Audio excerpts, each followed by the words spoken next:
Hi there! After talking about rectifiers, it is now time to continue our discussion introducing the voltage regulators.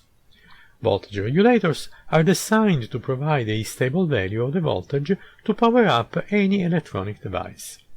But before getting into it, please spend a moment clicking on the subscribe and on the bell icon that shows up next, so you can be informed automatically of new videos coming out. Let's begin.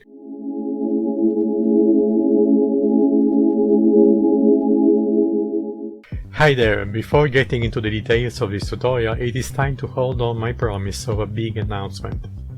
Several YouTube creators teamed up in the last several days to work together for a big project. The biggest project ever attempted by any creator. Coordinated by Jimmy, aka Mr. Beast, and by Mark Rober, we are attempting to gather people to plant 20 million trees by the end of the year.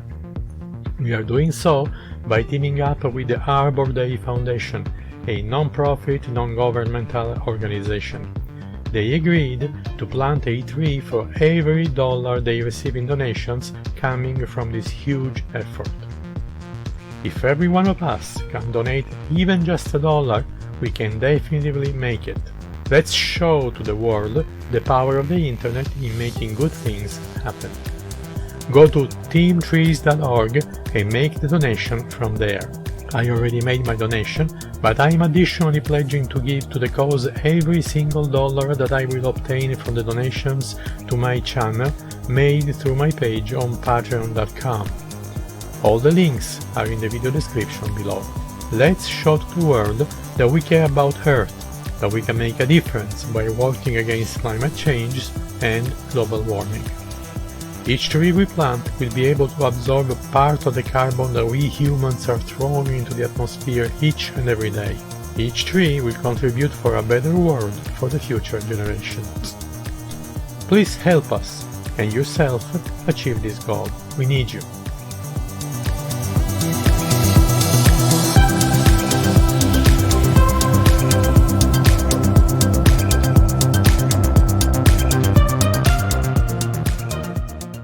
There are two basic types of voltage regulators, the linear regulators and the switching regulators. Linear regulators can be also split into two subtypes, the series regulators and the shunt regulators.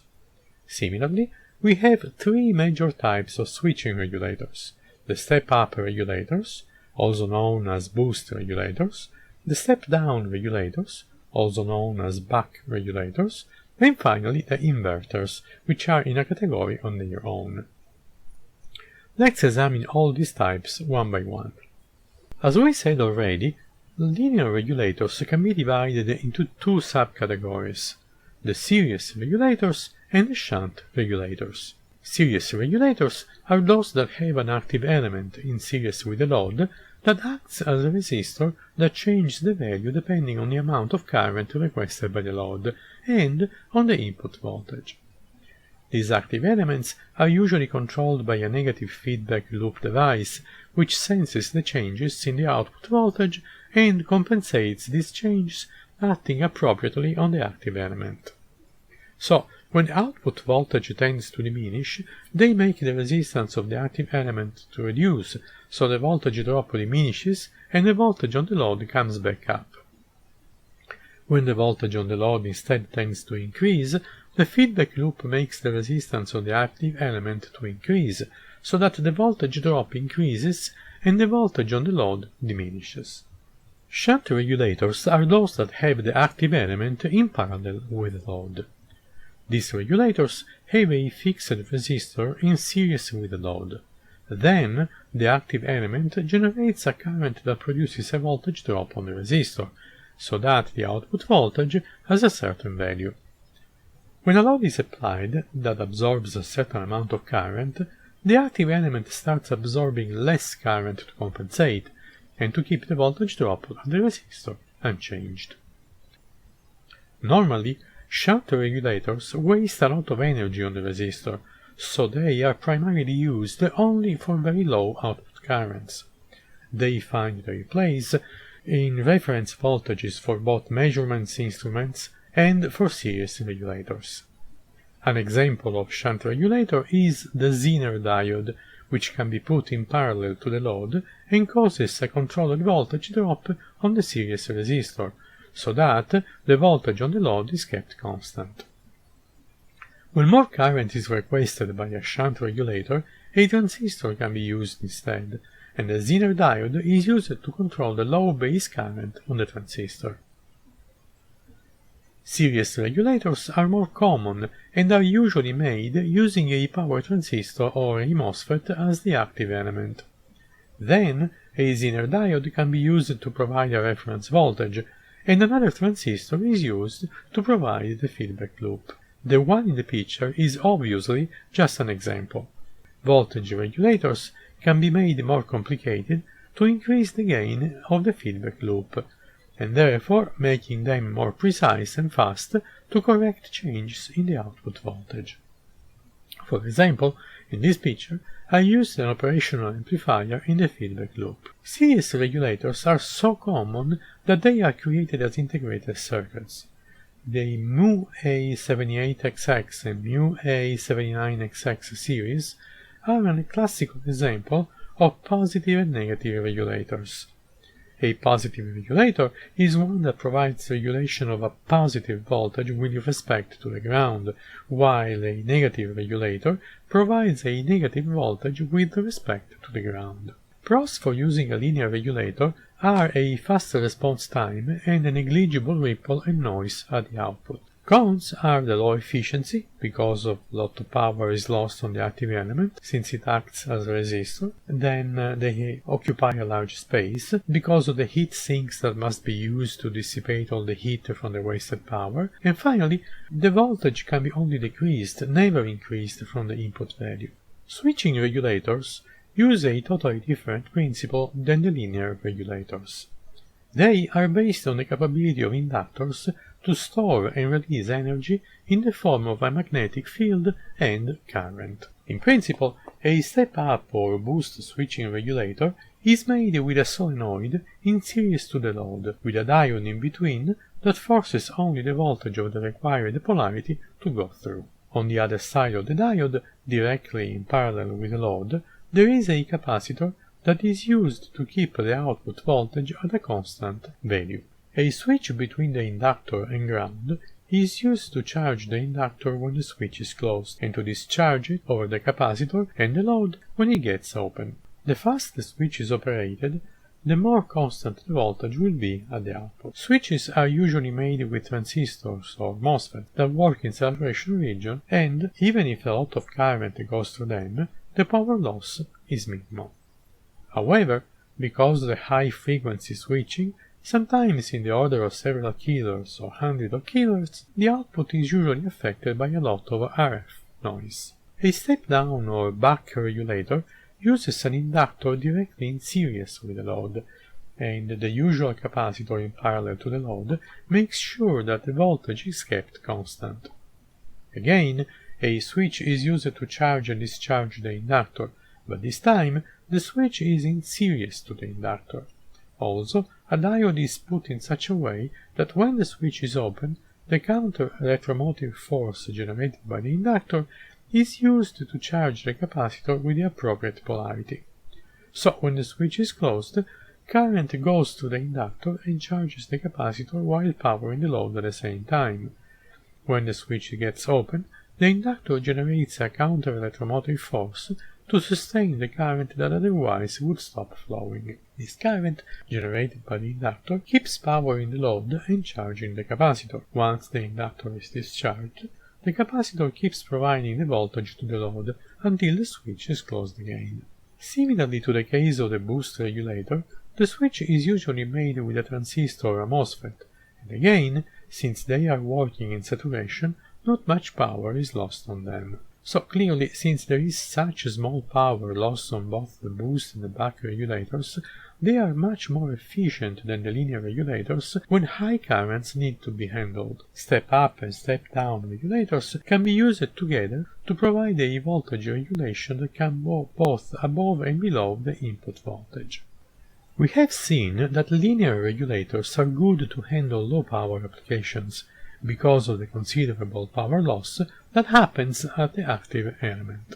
On the other hand, switching regulators work very well at high powers, but have the side effect of generating noise in the high frequencies. Sometimes, to get the benefits of both of these regulators, the two of them are used at the same time. First, the switching regulator is used to bring the output voltage a little above what is requested by the load. Then, this output is used as input of a linear regulator, which can be designed with less restrictive limitation for voltage regulation, and therefore they will waste less power, while, at the same time, provide a very good filtering mechanism to eliminate from the output any residual RF noise and ripple. These hybrid regulators work very well when a high power is required with a negligible noise on the output voltage. Although not exactly a voltage regulator, I wanted to give some brief information on voltage inverters. A voltage regulator, as we have seen, works with DC current, both at its input and output. An inverter instead takes as input a DC voltage and generates at its output an AC voltage. Inverters can be used to convert the DC current coming from a solar panel or a battery into an AC current of appropriate voltage that can be used, for example, to power household devices, like, for example, refrigerators, TV sets, and so forth. Simply put, an inverter uses an oscillator at the appropriate frequency, which is 60 Hz in US and 50 Hz in Europe, for example, to pilot one or more reactive elements to generate all the necessary value of AC voltage. But since inverters are not primarily used in the field of electronics, I will not go any further in their description. Let's now move to the lab to see some examples of these regulators. Let's start from the simplest regulator, which is the one done with one parallel Zener. We have a 12-volt input, a 150 ohm resistor put in series with the current, a Zener of 9.1 volt put in parallel with the load. Let's see how this circuit behaves in practice. So the Zener is right here, we have the resistor over here, then I have this voltmeter connected between ground here and the positive of the power supply, and you can see right now is 12 volts. And then I have this load applied in parallel to the Zener. Let's move now the voltmeter to the output.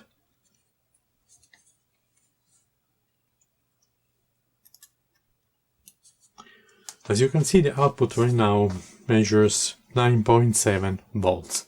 And this is the regulated voltage. If I change a little bit the input voltage from 12 volt to 13 or 10 or 14 and so forth, the output should stay almost constant. However, like we said before, if the load gets too much current, the Zener does not have the possibility to regulate anymore the voltage over here, because all the current will go through here and nothing through the Zener. Once the current exceeds a certain amount, the drop of voltage around the resistor of 150 ohm will be so much that the voltage here will start dropping, and the more the current increases over here, the more the voltage drops. So you'll see that basically this configuration with the Zener is good only for very low voltages, otherwise it doesn't work very well. Let's see. So right now there is no load applied. Let me turn on this here, and now let me increase the load a little bit at a time. So you will see so far we are drawing a little bit of current, so the voltage is not changing, but let me increase the current progressively a little bit at a time.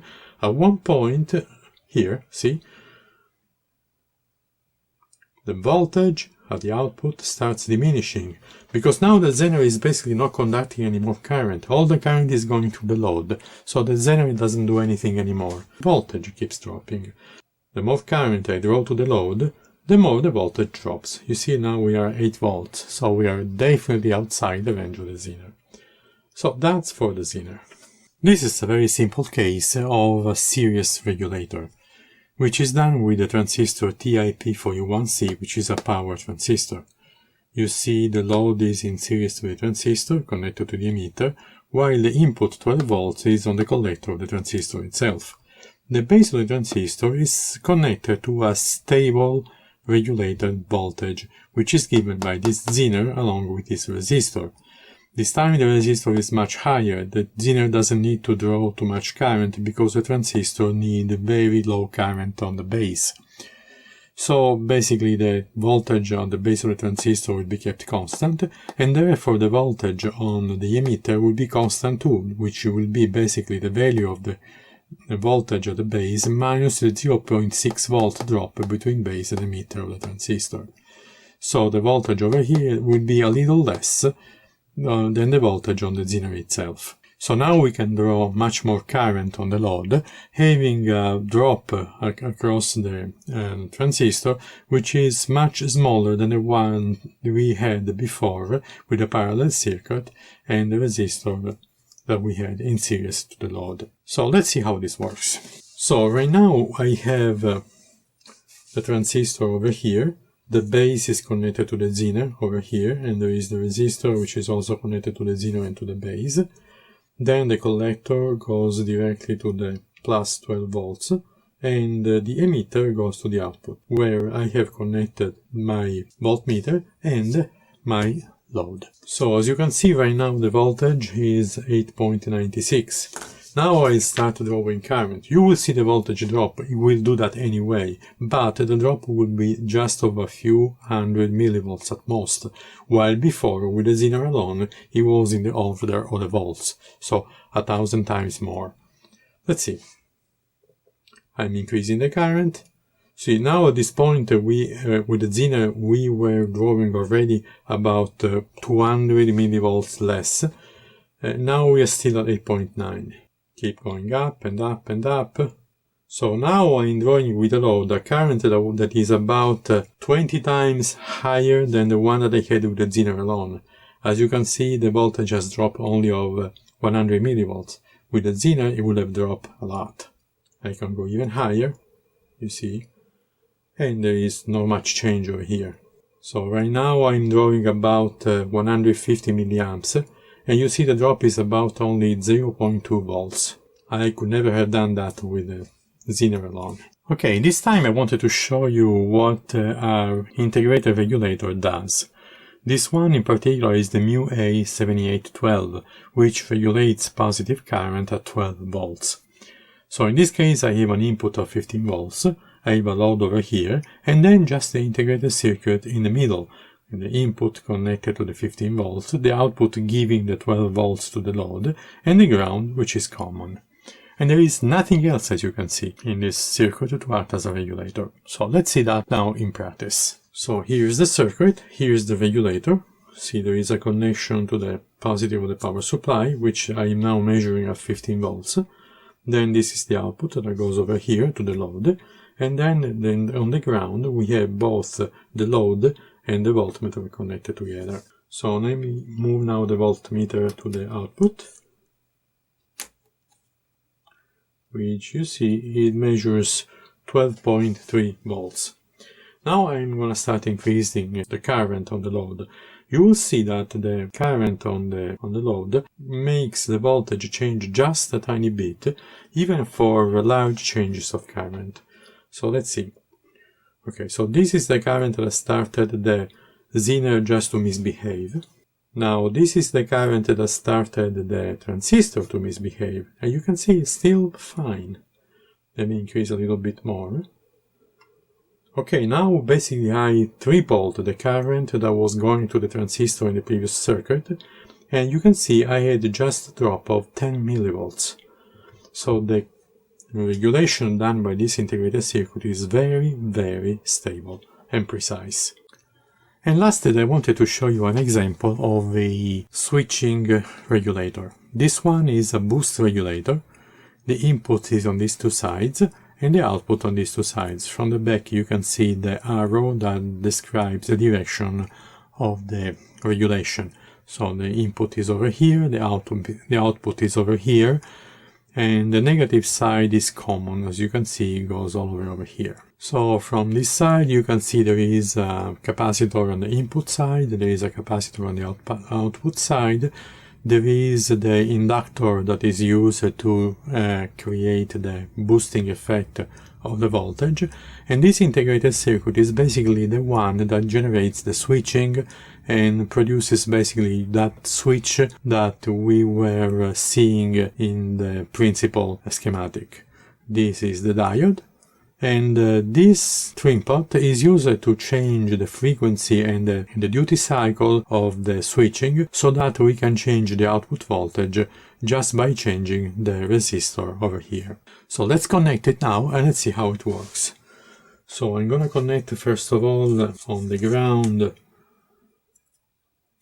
the voltmeter and the load. Then I'm gonna connect the load over here too. Then I'm gonna connect the ground of the voltage that we are using as an input, and the other side over here. So let me turn this on. If we measure the input voltage right now, you see that is basically 15 volts. Let's connect now this to the output.